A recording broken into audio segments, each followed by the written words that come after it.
What's the difference between lay and no lay betting, and what's more profitable? Let's find out. So to lay or not to lay, that is the question. Before we can answer it, we better get clear on what these terms mean. Matched bettors will be familiar with lay bets. It's simply covering a bet at a bookmaker by placing a bet on the opposite outcome at an exchange, in order to eliminate risk and ideally lock in a profit. For example, if we place this bet at a bookmaker, we might lay it off with this bet at an exchange.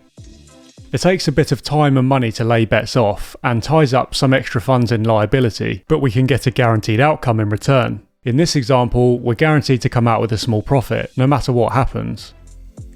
No lay betting, on the other hand, is simply placing a single bet and not laying it off at all. Like this, for example. No lay betting's much quicker and easier, and there's obviously no funds tied up in lay bets or liability. But of course, you don't get a guaranteed outcome here. With no lay, we win some money if the bet's successful, or lose our stake if it's not. But wait, that's gambling, isn't it? Well, technically yes. If we're not laying a bet, it's not matched betting, so there is some risk involved here. So why is this even a debate at all? Well, ultimately it comes down to what's more profitable, right?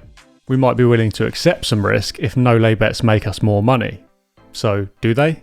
The only way to tell for sure is to take data from a large number of bets and figure out what you would have made if you laid them versus not laying them.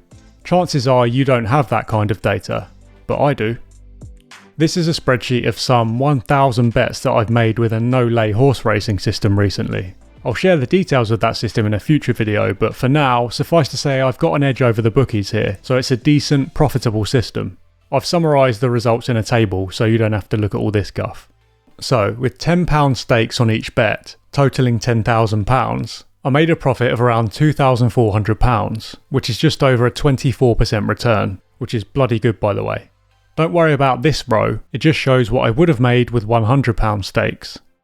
Now, the big question. What would I have made if I'd laid all these bets off instead? Well, with the same £10 stakes on each bet at the bookmaker, I'd have made about £565 in profit, about 5.66%. Still respectable, but not so great. Bear in mind the stakes shown here don't include the exchange stakes or liability. I don't have the exact figures for those because I wasn't laying these bets off, so the total money staked here would actually have been much higher with a lay system. So in this example, you can see that no lay is way more profitable for my system. Notice the emphasis on my system there, because these results could not be more subjective. They're based on a sample of my bets with my system. They're unique to me. So what was the point of sharing these results if they don't apply to you?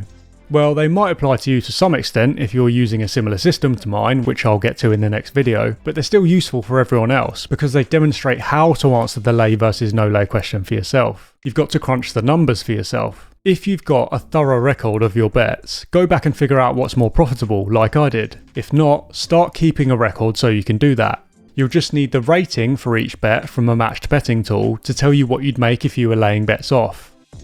And to figure out the profit on a no-lay bet, you just need to record your winnings or losses. Don't worry about all the other stuff on this sheet, it's full of ridiculous formulas I've written for the system. Bear in mind, you'll need a good sample size to draw any meaningful conclusions. I can't give you a hard number, but I can tell you that 10 bets or so isn't going to prove anything either way. 100 bets might start to tell you a story. 1,000 bets will show you reliable trends.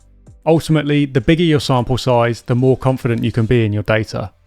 But what if you can't be arsed with all that? Well, you might be able to find someone online who's done it for you, i.e. someone using the same betting system as you who's kept all the records and crunched the numbers already. You can't totally rely on someone else's data, but if you're satisfied it's accurate and relevant to you, then it could still be a useful indicator. If you just want to try out one method or the other without any real data to go on, you could do that for a month or so and tot up your total profits. There's no science in that, nor any conclusive numbers on which to base a decision on what method to move forward with, but it will give you an idea of what lay and or no lay involves, so you will at least get a feel for what you prefer. It's then for you to decide whether you're happy with the profits it delivers or whether you want to try out the other way. You wouldn't have to start with big stakes doing that. You could bet £1, 10p or whatever you're comfortable with. You might not make a fortune that way, but you'll still earn your percentage gains the same as someone staking hundreds on each bet. If you were happy with your rate of return, you could then start scaling up those stakes to make more money. Personally, I prefer to be guided by my own data, but I appreciate not everyone's as anal as me, so there's a few options for the lazy f***ers among you as well. Now, one more thing to note, you really need to know your system in order to understand the pros and cons of each method. If you're laying each way bets on the horses, for example, and the place terms on a race change due to a non-runner or something, you can end up losing both your back and lay bet. So in that case, you might prefer the no lay method. If you've no idea what I'm talking about right now, that's fine. It just means you're not experienced with each way betting. But that's just an example. The point is, you need to know your betting system in order to determine whether lay or no lay would work out better. Alright, quick summary of the takeaways from this video.